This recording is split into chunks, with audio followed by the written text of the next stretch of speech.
Welcome to Vox Scream, a Kill Team podcast where we aim to help players of all skill levels supercharge their game and separate the signal from the noise. I'm Mark Meyer, joined by Kill Team heavyweights George Pratt and Joe Gallo. We're coming to you from the Triangle region in North Carolina. Thanks for listening and enjoy the show.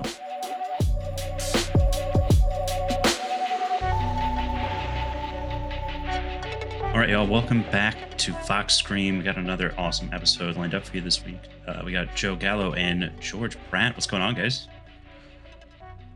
What's going on? Don't all of us talk at once? Hello. Happy Olympics, everybody. Hope you're watching. Oh, that is going on. Yeah, I'm more of a Winter Olympics guy myself. Yeah, I could see that. I mean, France was already going through the Labor Olympics, so... I will say Gojira performing was pretty great. I love Gojira. So France, band. I know France is so much cooler than we are sometimes, and it makes me both happy and sad because 25% of my blood is French. Do they play Kill Team in France? Is that a big Kill Team hub? Yes. Yeah, they do actually. Yeah, a couple of French players were at New York Open and at the Kill Team Open too. So yeah, they've come to do some American events. Awesome. Man, we need to do that. How fun would that be? We do a trip to a European Kill Team tournament, go to a Spanish one, and get absolutely swept up because the quality of players is that so much higher there apparently.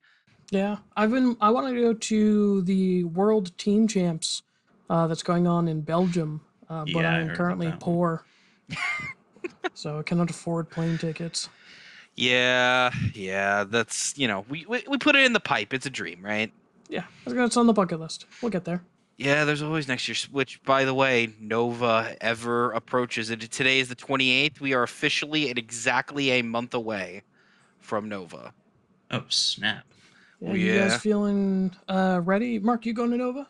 Yeah, I am going to Nova. Am I ready? It's tough to say. It'll be my first sort of like major event outside of the Triangle area. I didn't realize that. Yeah, I haven't played in any events outside of just our local events, and that one in Asheville I went to earlier this year. I'm just kind of trying to build on my local successes in Kill Team. And also, I just think everybody was talking about how much fun they had at Nova last year. It was very hard to say no to it this time, but if I have a great time, I'd love to go out and check out other, bigger events. Oh, dude, it's great. You're going to have a great time. And I'm so glad you're doing the team tournament with me because that'll be a good preview into Saturday of like the quality of players to expect. It's a lot of fun. The team tournament is also just a lot of fun in general. It's going to be great.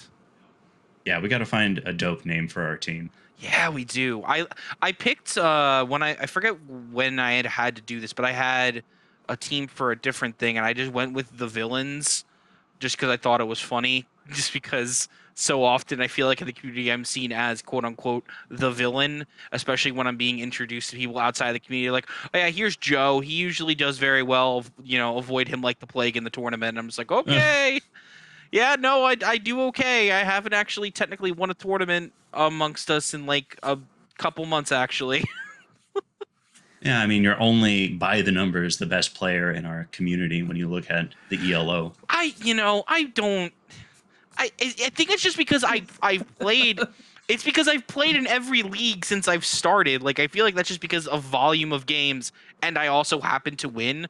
Like, for example, if Mark, won every single game from here on, I bet you he would pass me. Yeah, probably. That is kind of how that works. You know what?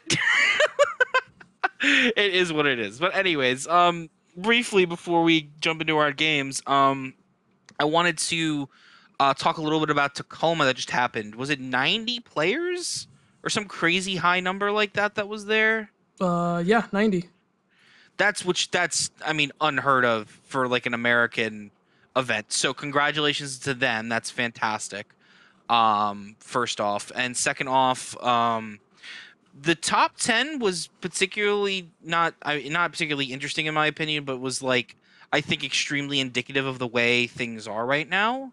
And the one thing that I like to point out is there was one elite team in the top 20, and now actually as I'm looking, there was two. We count Warp Coven as an elite team, right? Yeah, it's elite-ish sometimes. Elite adjacent. There is exactly 3 elite teams in the top 32. That to me is wild, considering one, how popular elite teams are, particularly how popular Nemesis Claw is, and the amount of elite teams that exist in the game that are all extremely popular. We have Legionnaire, we have Phobos, we have Nemesis Claw, Talons of the Emperor technically counts in that category as well. And yeah, the highest somebody got was, I believe, 13th. Was it 13th?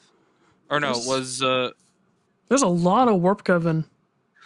Yeah, I noticed that. Man, poor Warp Coven. You know, I don't I don't think the team is bad. I think they're a very good team, but the problem is they require near perfect play to not fuck up, and there are very few players that don't not make mistakes. So like for example, I would love to see like one of the top tier player, like top worlds players, take Warp Covenant to a high level event and see what happens. But they have a lot of fundamental weaknesses too. Like for example, the Zangors going to 9 wounds was fantastic and probably almost exactly what they needed. But at the end of the day, they're Zangors and they don't do much, and that's kind of a problem. Yeah, they're just speed bumps. They just Yeah. go stand on points and slow down the opponent's melee dudes. And then yeah, you have 3 crazy sorcerers, but like you have to squeeze every ounce of efficiency out of them, like you do with every elite team. And yeah, they're good at like being on the point sometimes, but like at the end of the day, yeah, they have defenses against like this heavy AP meta. But you know what? It doesn't really matter what your defenses are. If some Brood Brother Gunner gets real lucky, runs up on you, gets 4 hits, and oh no, that's a dead sorcerer. Now, over almost 50% of your entire efficiency on your team is now dead. You know, Yeah, it's I played Warp Coven for a little bit after their buff in the last league. I don't think I ran 3 sorcerers in any of my games. I took 2 sorcerers, a gunner, and filled with Zangors. And that seemed to do a lot better than when I used to play with 3 sorcerers and just Zangors after that, even without a gunner. I find that Warp Coven sort of really, really rewards thinking outside the box and tailoring your specific on the kill zone team so specifically to your opponent and the board. Like, if some of those things are just not compatible, then Warp Coven's going to have a really hard time. Yeah, that's crazy because it harkens back to this theme that we've seen emerge over the beginning episodes of our show, is just when you have to make decision after decision after decision in like a prolonged tournament environment, it does just kind of take a toll on you mentally. And when you're having to make extensive decisions at the start of each game just with like list building, it's hard, and it adds into what Joe's kind of getting at with, you really have to squeeze every ounce of efficiency out of those sorcerers, out of the gunner, and those bigger units. It's, when do you activate one over the other? Those kinds of questions, right? Yeah. And I mean, to be honest, there are a lot of teams that are similar in that way, that like you have to squeeze this efficiency out. All elite teams go under that. Blades of Cain are a great example of that, but we've seen, like I said, Joey Cruz got 4th with Blades of Cain. It's possible, but how many tiered like levels of players exist that can play at that level consistently?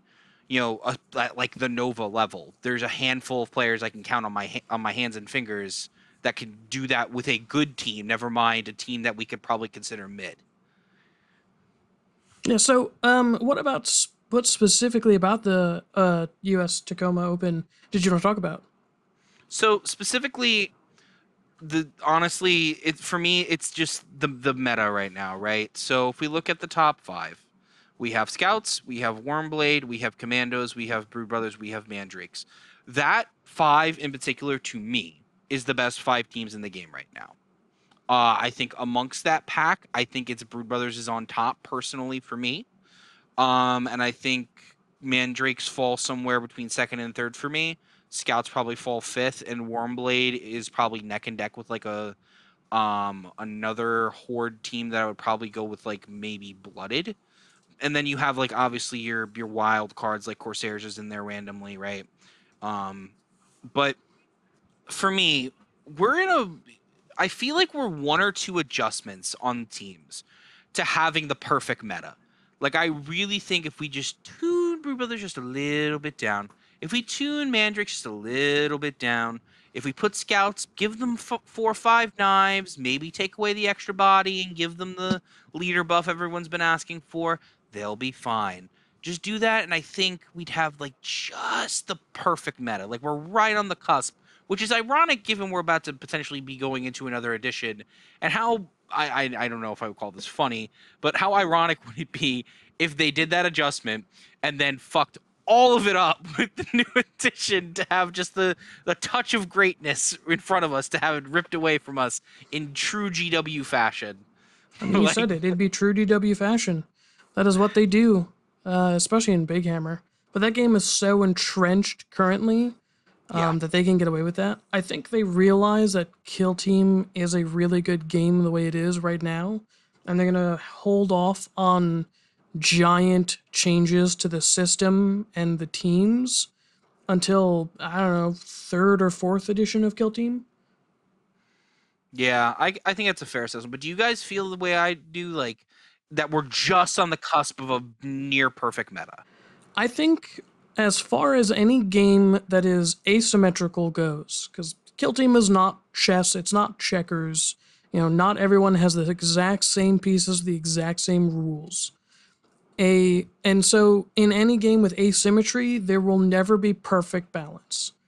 So given that statement, I think this is the closest to perfectly balanced meta that Kill Team could be at. Because even the top 2 Boogeyman teams of Brood Brothers and Mandrakes, they're still not like auto win button teams. It's not Felgor. It's not it's not Chaos Cultists. It's not released Chaos Cultists, where like a person who literally never played the game could plop down their Chaos Cultist team and just move up the board and be like, oh, I won. And like Brood Brothers, they lose. Mandrakes, they lose. Like, they can lose. It's much more about the player's skill on any team you're playing than it is about the team specifically. And yeah, I mean, some teams are harder to play. We just had a whole conversation about how Warp Coven is difficult to play. But, I mean, Warp Coven has won a couple of local tournaments and stuff. Like, even Warp Coven can hang up there. Like, Scott won our league. Scott won our league last time. Yeah, like I mean, you can look at the bottom of like the faction list where it's, what is Kroot is the team that everybody shits on. They won a major tournament this month, didn't they? Yeah. I don't remember which one it was, but yeah, like that's like the guy who plays Kroot that everyone on Discord is like, I mean, Kroot suck, but that guy makes them work. So like, do Kroot suck, or is maybe they don't play the game the way you think they play the game? Maybe it's just they play differently? Oh, man, George, I'm so glad you said that. I'm so glad you said that for a very particular reason. What was the biggest team at Nova last year that everyone was playing? Commandos. Now, what's the funny thing about Commandos? They were exactly the way they were for how long before people discovered how broken they were? Oh, no, they had an extra dude at that point. I know, but still, even I'd argue in the state that they were, I'd argue that they were still very, very good. Oh, and yeah. They were far and away probably the best team, even at that point, even without the buff, which is why that they had a couple of nerfs since then. And it's just... But nobody was playing them. There was a lot of new teams that come out. People like to do the new stuff. I know, but I'm saying, like, they're pros, for example. None of the pros were playing. They were all playing Breachers. They were all playing... I'm trying to remember, because it was around that time. Legionnaire, I think it was probably there as well, because they still had their massive, like, minimum 2 damage nonsense. But my point is that I think, when you dedicated enough time to a team, and we had this discussion about Day and Hunterclade, right? When you dedicate enough time to a team, you start seeing things in that team that other people don't see just at a cursory glance, and you elevate the level of play for that team, in my opinion. Oh yeah, and that's why I love this game so much. Is that watching a dedicated specialist for a team go buck wild and, for example, like with Scott, go undefeated in the entire league in a team that I would probably determine in most players' hands to be mid, but in Scott's hands, as we saw, He went undefeated against 10 players, and not 10 bad players, 10 pretty good to very good players. Yeah, he beat me. He beat you. Mark, did you play him last league? I did, and we tied. Huh? So undefeated still. But that's my point. Is like, and that's my biggest problem is for me as a player is I don't focus down. Because I guarantee you, if I focused down, I would probably be near unstoppable with a certain team if I just focus down and start seeing those. I mean, I'll give you another example. When we were doing our game and you were doing full power cultist, George, you told me when I was playing Phobos, like I was playing him in a dimension that you hadn't seen them before, and you described them as I described them as Harlequins in power armor. Yeah, that was my that's point. What it felt like. I was like, wow, this is cool. But that's my point is like sometimes people who touch certain teams will see the game in a dimension that most people don't see them in, and that's a beautiful thing to watch. And I'm really hoping that's why we get very minimal changes going forward. Is there is a level of creativity in the 3D space that is Kill Team with the rules that we have to allow people to play in such different ways. I mean, I'll give you one last example before we jump into our games. The way I play Legionary and the way Mark plays Legionary are two extremely different play styles. Even the way I play Legionary to the way you two play Legionary. We play very different Legionary teams. And all three of us play in very, very well with them and do well with them. So that's, just something to consider. If you're ever... this goes into a recommendation I make for everybody. Play the team that you really like, both in lore and in gameplay wise. Don't worry about what other people tell you if they're good or they're bad and all this other nonsense. Find what you enjoy, and I guarantee you, if your fundamentals are good, you're going to find success with that team. Yeah, and then the more you play it, the better you will be at the game and the team, and the more stuff you can see with the team. Yeah, so this week was week 3 of the leagues, and so I think it is Mark's turn to kick it off.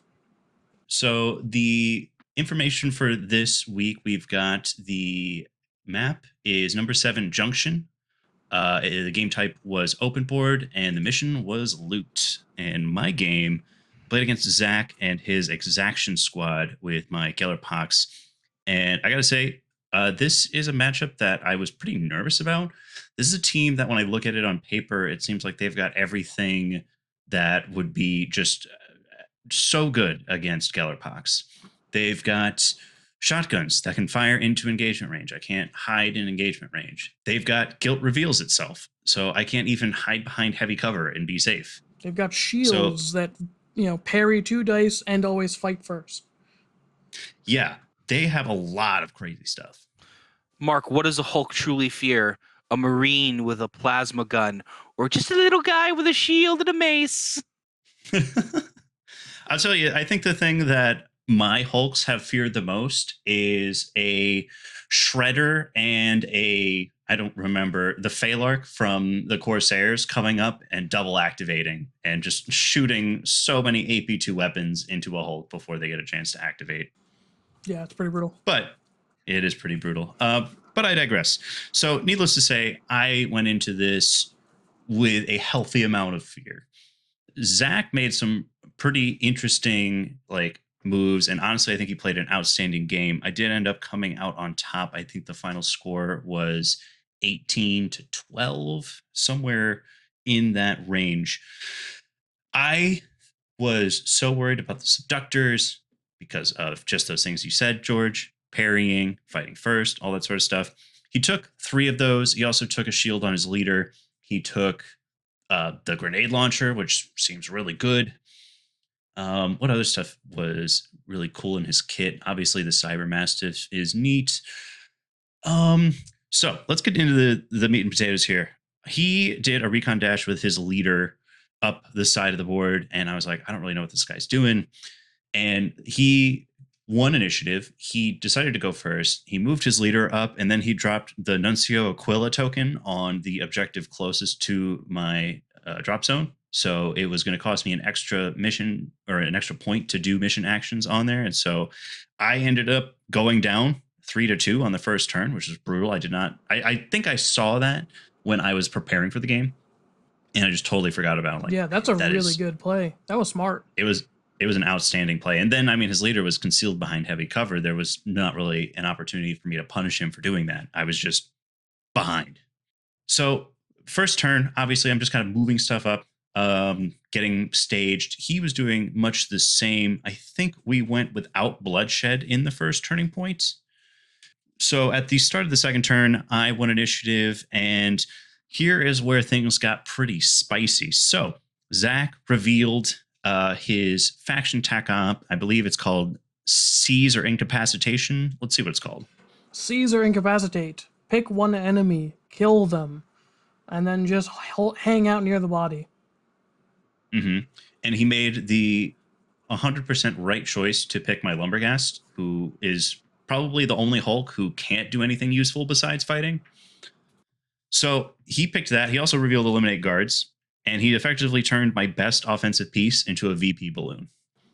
And I was like, okay, well, I have a choice to make. And the choice I made was, okay, let's fucking go. And so I charged the dog and a subductor with my Lumberghast, and it went basically about how I expected it would. He took his ploy for the rerolls in combat.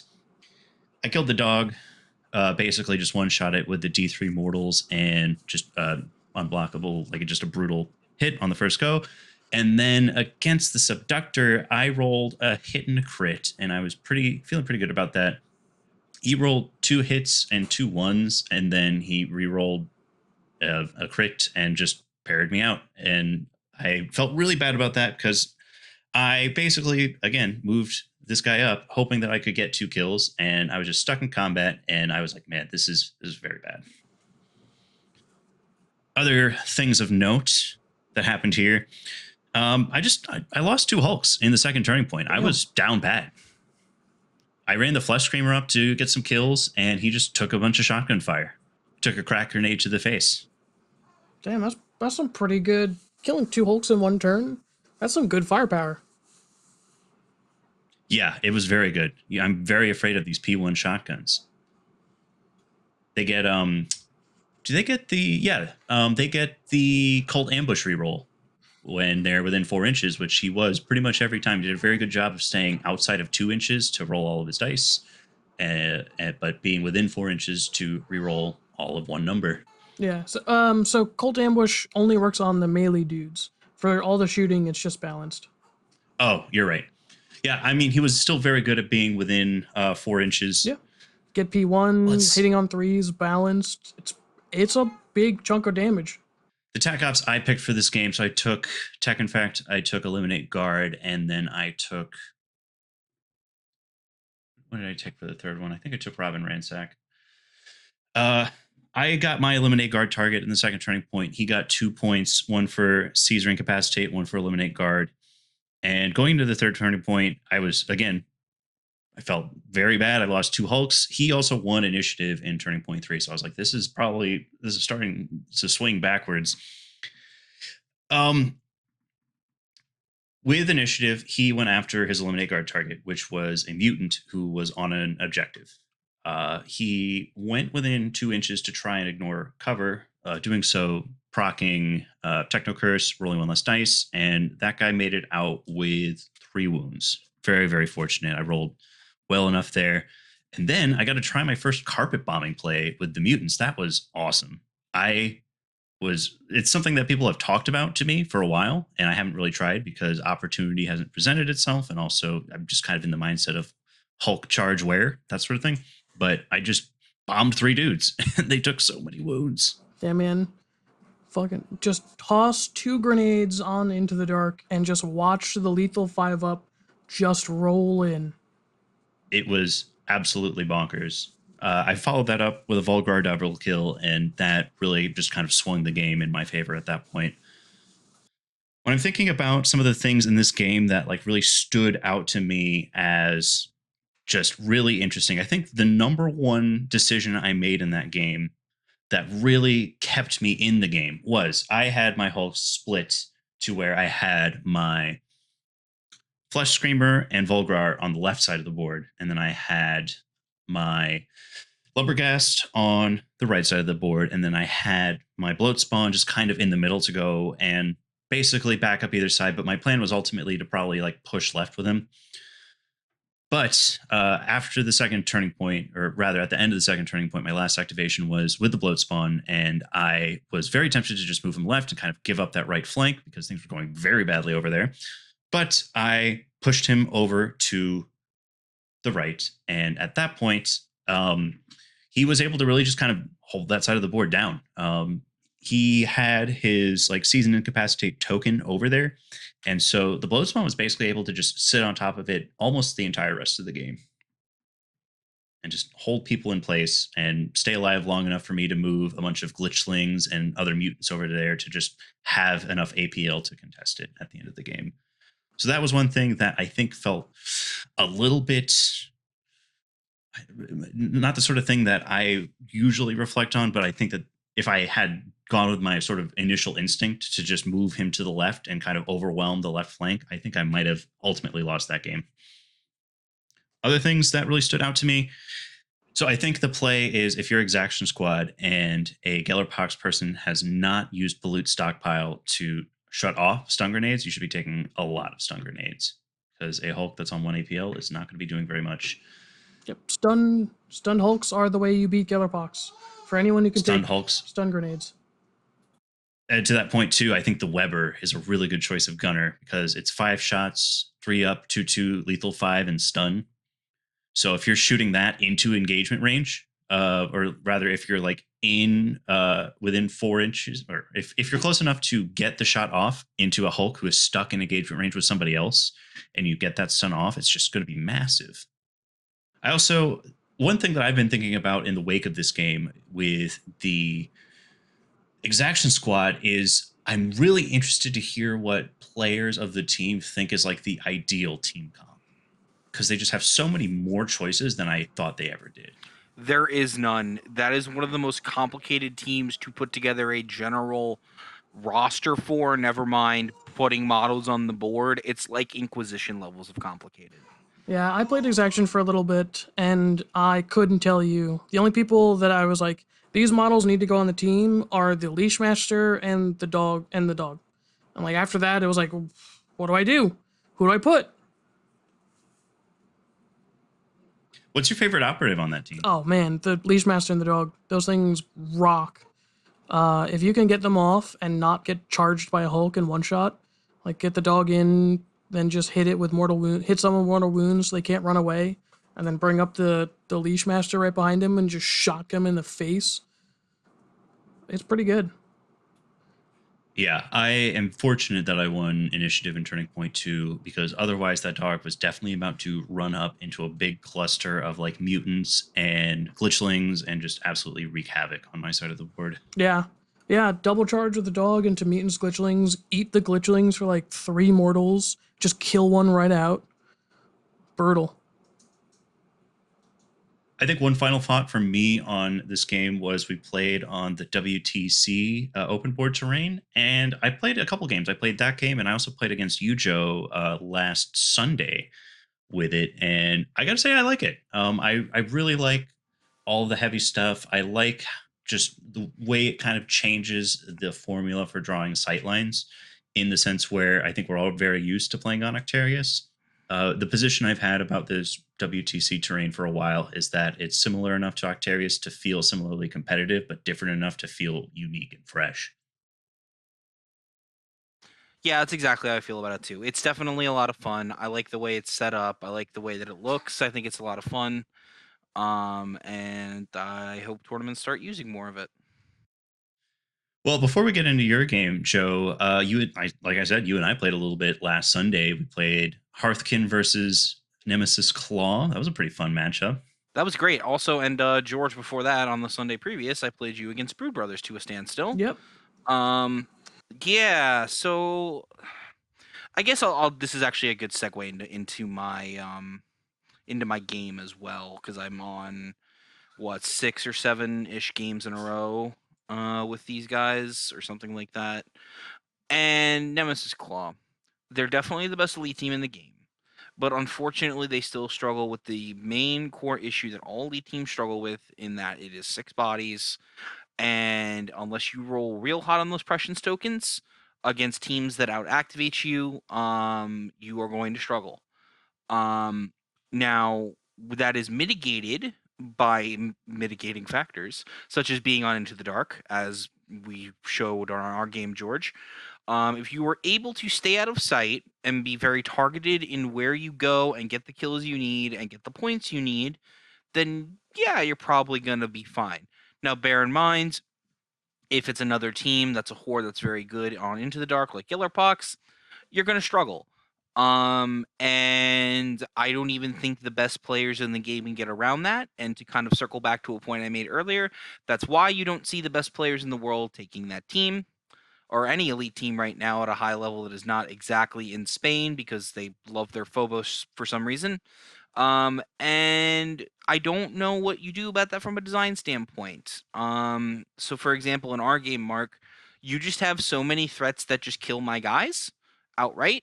Even though you were rolling very poorly, you still came out on top because at the end of the day, there was nothing I could do to stop your onslaught there. Even though I thought I played very well, it just you did, and you did win. Or didn't you end up getting it? No, you won by 1 point. Did I win by? I thought you won by 1 point. No, you won by 1 point.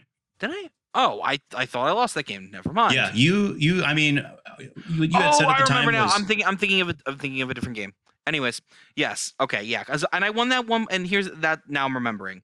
No, I won that game, and I straight up told you this after the game is because you rolled bad, and even with rerolls, and that's why I was not exactly huge on that win. Because had I not kept rolling hot on my Prussians, had I not kept hitting all of my attacks, and had you rolled just a little bit better, you would have won quite handily. And that's very frustrating for me as a player that, yes, while I did what I need to do to get me to cross the finish line, that's great and all, but you start to realize when those other mitigating factors come up, you go like, oh, well, what do I do now? So to kind of tie that into my game, I lost my game this week by, I believe, 2 points. Yes, by 2 points against Trevor, who is a very good player, and he's probably the best Phobos player we have. And it was the opposite. There were two big things that happened that had they worked like they normally would, I would have won the game quite handily. The two primary things that happened was my leader was right near his assassinate target. I Vox screamed him. So I go, awesome. I'm hitting on 2s with a plasma pistol. He is on full count. I am very likely to kill him with this pistol. It should be fine.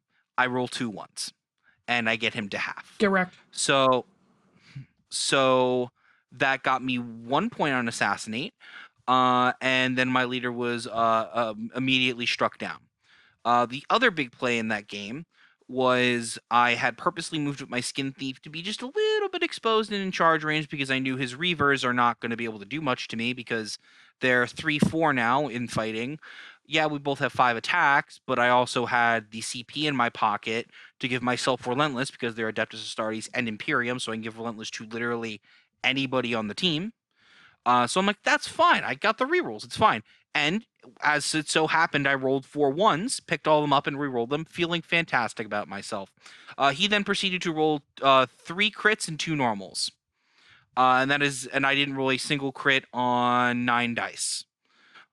So that is what led to my now what you would think best melee operative on the team next to the Screecher being alive now led to him being dead.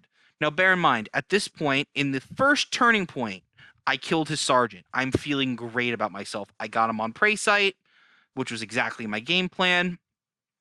But even then, I had the plasma gun hitting on 3s with the Relentless in my pocket. I'm like, this should one-shot him no problem. No, it doesn't. So now I have to waste the crack grenade to kill him. I also had set it up to where I had taken initiative from him because he was going to run the mine guy up, score a point, and place the mine. I basically can't go near that point. But I took initiative because I picked the opposite scouting option to what I knew he would pick. And I ran up and I took the point away from him. And I'm like, once again, feeling really good because this is a very good matchup for Nemesis Claw. A very good matchup. Like I said, if for nothing else other than you get Relentless on literally anybody on the team once per turning point. So a lot of things ended up basically stacking up to where the game went to very much in my favor to very much not. A lot of it was outside of my control. But there's a giant asterisk on the end of this, because at the end of the game, I forgot he had one infiltrator still alive, and all you need is visibility for their ability to stun a guy effectively for a turn, or well, not stun, to delay an activation. So had I remembered that and not spent the CP, which I would not have spent the CP had I remembered this, I would have Vox braked the assassinate target. I would have killed him immediately, would have denied him 3 points, and would have gained, or probably 2 points, and would have gained me a point. I would have won the game by 2.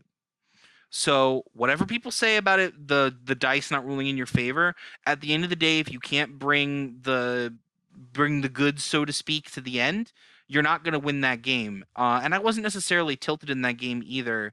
I was more stunned that it kept happening, and I was more just laughing about it because it was just very funny to me at that point. Yeah, man. Now, bear in mind, dice game be dice game. And here's the thing: there were some other things that were hilarious in my favor. I threw the poison grenade, and I was able to get his. I believe his. I forget whether his if I outright killed his medic, or I got him to like a hilariously low amount. I believe I got him to like 4 wounds, and then followed up and got a double play. Which once again, you would think you just got a double play against Marines. How did you not win the game? Because it was Phobos and loot. They could just run around scoring any amount of points they want, and by that point, we were even bodies, and I don't have the free APL he does. Now, had it been a different mission, I probably would have won that game, even with everything that happened. But it wasn't, and it was loot, and it's their favored terrain, to use D&D terminology. Yeah, it's just I really like Nemesis Claw as a team. I do think I can play them to a high level, but I do think their elite teams will always hit a ceiling to a certain extent. There are very few people that can break that ceiling. I think Shane from Command Point is one of those people, but even then, he'll be the first one to tell you that there is a ceiling, right? Which has kind of led me the decision to kind of start refocusing onto scouts, because I have a beautifully painted team of 20 models that I haven't been using, for one. And 2, I think they're just good right now. And 3, I had already played a ton of scouts before they got buffed, so it kind of just melds there. So next week I'll be taking scouts into mandrakes on Into the Dark. But just kind of to summarize my thoughts on that game, I'm not telling you not to play elite teams, because they can do very well, but just note that if you're going into a game against a horde, or against a team with a lot of toughness, or really any team that out activates you, there are going to be things outside of your control, even though you play the best to your ability. To the absolute best of your ability. If you roll 3 1s on those prescience tokens and it's a 14 or a 12 activation team, you're going to have a bad time. Because you can do everything in your power to mitigate the melt heading your way, or the plasma heading your way, or whatever nonsense AP weapon exists heading your way. For example, one of the best ways you can mitigate that is the Grizzly Trophy and Screecher Bubble, I like to call it, where you keep those guys within 3 inches of each other to kind of take away a shooting dice, or take away a fight dice, and make them hit one worse. It's a good way to mitigate damage, but at the end of the day, if they spike, it's not going to mean too much. I mean, 3 crits or whatever is still going to kill a Marine. And I know we say it's a quote-unquote, this is a dice game, right? But elites in particular, even when they have rerolls, get diced harder than everyone else in some ways. Well, they just don't have a lot of rerolls. Even when they have rerolls, it's like, dice. But Nemesis Claw is the exception to that rule. They have a lot more rerolls, comparatively speaking, to other elite teams, significantly so. Only if you're facing Imperium teams. Right, but there's a lot of Imperium teams. And my point is that even with that, especially since those teams really focus on killing when they need to kill, and if you just can't get the kills you need, you're going to lose. And that's just not the case with a lot of teams, because the extra bodies give you the room to miss, to whiff. Because whatever, that's my 12th guy, and I got a bunch of other guys doing whatever, right? So bear that in mind when you get invested into an elite team, and this even goes for things like Hyrotech. This even goes for teams, I would say, like Blades of Cain, that suffer in that activation game. I will say that your Imperial Fist scouts do look immaculate. They're very nice. I love my Imperial Fists. I am a Rogal Dorn in both brain and not necessarily body, but I will one day look like Rogal Dorn in both brain and body. Gotta hit that gym. That's what I'm doing, man. Swimming every day, getting healthier. Yeah, man. Yeah, man. So this my league game was against Alex's Novitiates. We played on the Turning Point Tactics version 3 map of Junction, and that game was a pretty textbook Brood Brothers game. I went eliminate guards, rob and ransack, militant leadership. I took the Patriarch, and my game plan was just sort of conservatively push up the board so that I can project threat and board control, and so that I would be out of his engagement range on turn 2 unless he has to commit very hard. I just assumed my Patriarch would eat a crack on turn 1, which I paid him for embedded, but he took my opponent, Alex, did not measure his way to the objectives from his deployment zone, and so he actually struggled to get to the objectives on turn 1, which he only got to 2 of them, while I got to my home 3. So turn 1 went off without a hitch. Turn 2, I got initiative, and my opponent, Alex, got initiative, and he had 2 solid things to do. It was either get a flamer off on 3 dudes with the medic was in there and could revive someone, or charge his preceptor into my leader or my commander. But I put the eliminate guard on his preceptor in the hopes that he would take that bait and run away before my commander could charge and kill that sister, that novitiate. And he did end up doing that. So I took out the flamer threat to my, grouped up dudes. And so basically from there, my Patriarch got into melee and just started, eating people in melee as the Patriarch does. And then that was the left half of the board. The right half of the board was held down by my plasma gun, my grenade launcher, and my commander. And so whenever he tried to push up into my objectives or my territory, I always had a counter punch, or like the melta gun was up there at some point. So I always had a way to get rid of him from that position. And so my game ended, it was 21-9. So I scored 4 primary points every turn except turn 1, and kept Alex to 2 primaries every turn except turn 4, where he only scored 1. And then I maxed out on my TAC Ops, and he only scored 1 on Reconsecrate Ground and Protect Assets, and he never scored Secure Centerline. And it was just a pretty textbook, I got 12 meh bodies, but I'm going to be conservative until I'm going to throw myself at you. And that's pretty much what I did. Yeah, I mean, the Flamer is such a huge threat to a Guardsman equivalent team like that, and so dealing with that threat early was a huge play for you. Yeah. Mm-hmm.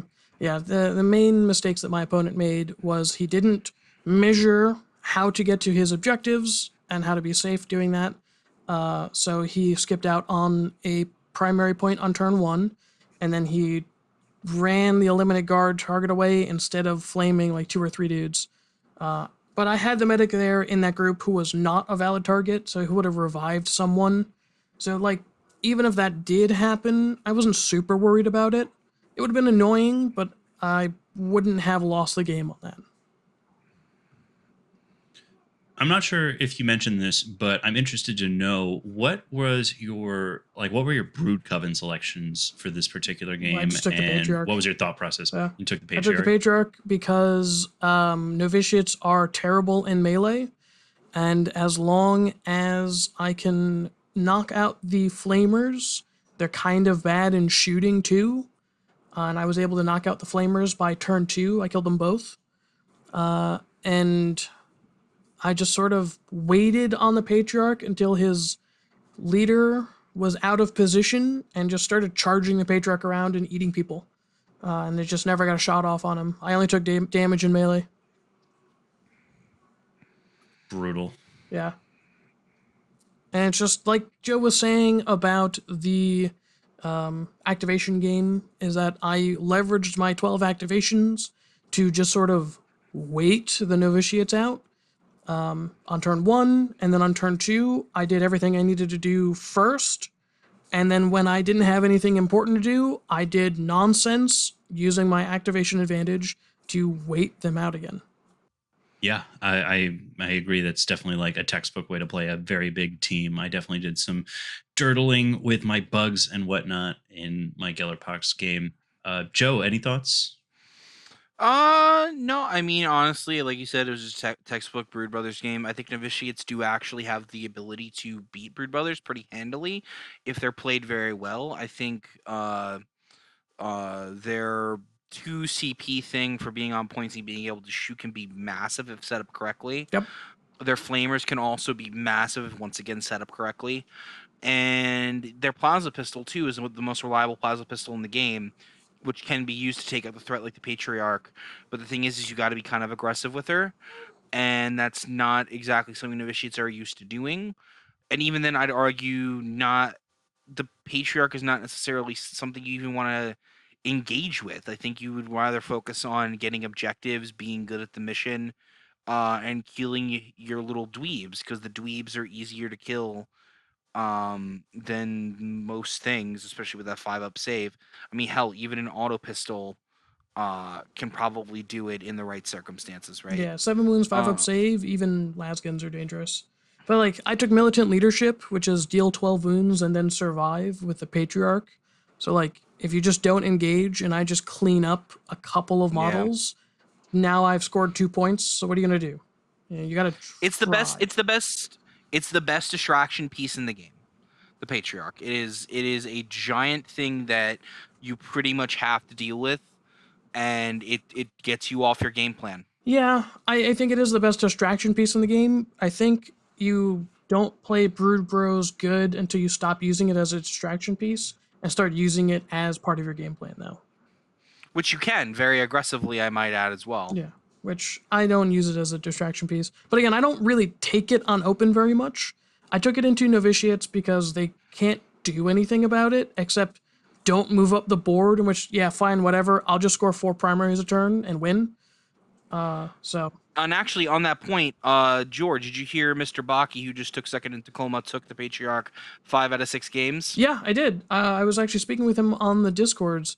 That's one of the neat things about Brood Bros as a team, is that the Brood Coven choices aren't. There's no optimal choice. There's only the optimal for the way that you like to play the team. And so for me, on open, I think Magus is just the best. Just stun someone, or if someone's charged you or whatever, or if you charge someone who's activated, you can now mortal wounds them because it works in combat, and you can get line of sight stuff with Ruthless Coordination. And then, like, if the Magus isn't good into the thing, Patriarch probably is. I'll take the Patriarch, and I'm not super up on the Primus personally.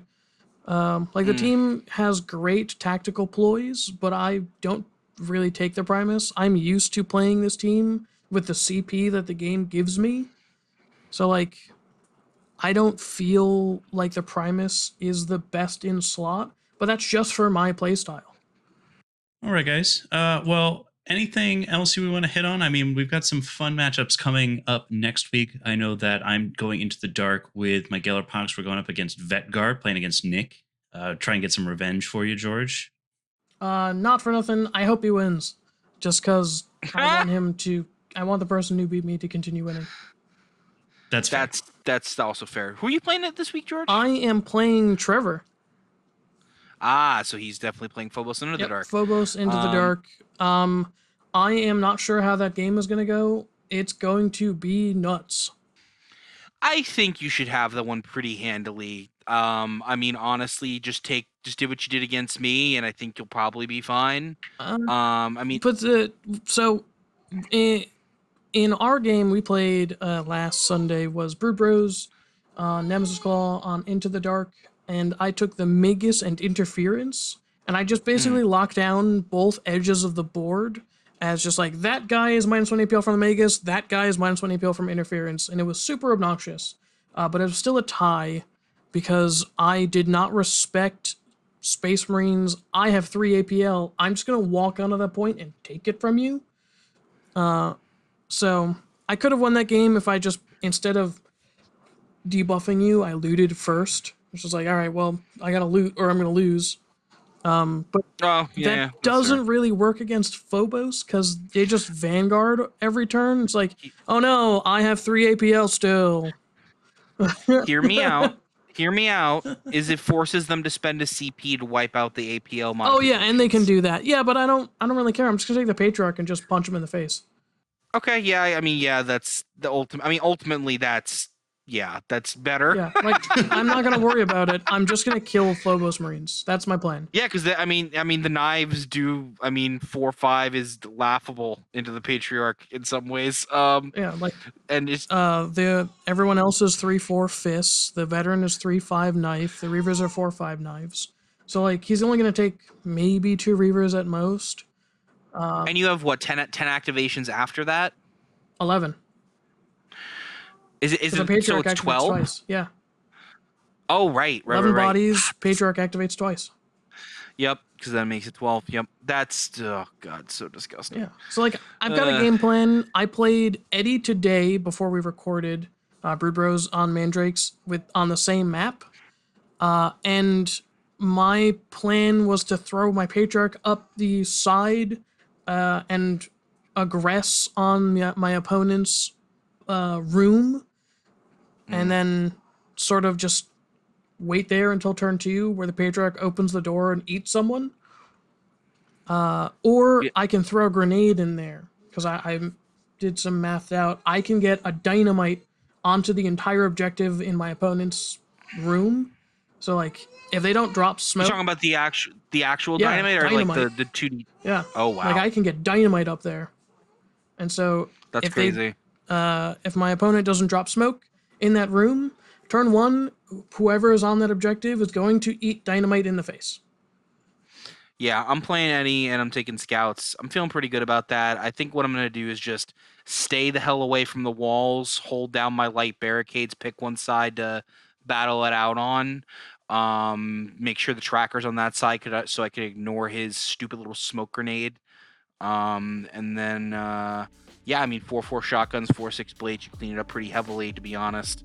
Taking a leader with chainsword, too. If I can get a double fight off, I think that'll pretty much be the game. Well, you heard it here first, folks. We got a lot of high-intensity kill team action on the horizon for you. And I just got to say, a lot of fun as always, guys. Always, always. Yep, I can't wait for next week's games. They're going to be so good.